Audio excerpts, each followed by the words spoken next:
এবার বাবার পাশেই দাঁড়ানো যুবক, এই যুবক, আমার বাবাকে কে হত্যা করছে? আমি আপনি হত্যা করলে বলতাম জানি না কে হত্যা করেছে। তা আমি বলে আমি হত্যা করেছি। এখন যদি মিথ্যা কথা বলি, মিথ্যা কথা বলে দুনিয়া পার পাবো, আখিরাতের ময়দানে পার পাবো না।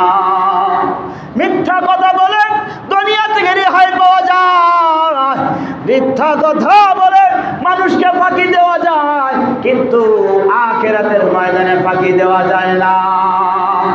আল্লাহ নবী আলোচনা করতেছিলেন, বয়ান করতেছিলেন, এরকম ভাবে শিরকের আলোচনা করতেছিলেন।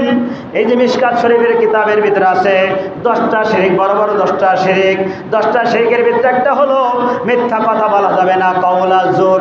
নবী আমার এরকম হেলান দিয়া বর্ণনা করতেছিলেন, বয়ান করতে করতে যখন বর্ণনা করলেন কওলা জোর, নবী আগায় আসছে। তার মানে সাহাবীরা রে, বাকি যেই 9টা তোমাদের কাছে বর্ণনা করলাম, 9টা গুরুত্ব দিছো আর না দিছো, বাকি 10 নম্বর তোমরা গুরুত্ব দাও, সেটা হলো কওলা জোর, মিথ্যা কথা। মিথ্যা কথা মানুষকে ধ্বংস করে দেয়। আল কিযবু ইউহলিক, মিথ্যা কথা মানুষকে ধ্বংস করে দেয়। আর সিদুকি মুজি, নবী বলেন সত্যতা মানুষকে নাজাত দিয়ে দেয়। এই যে বাস্তব ঘটনা আমি আপনাদের মাঝে বর্ণনা করব। এই যে তাবি আল্লাহর এই বান্দাকে হত্যা করেছে, ওই যুবক, আমি তোমার বাবাকে হত্যা করেছি।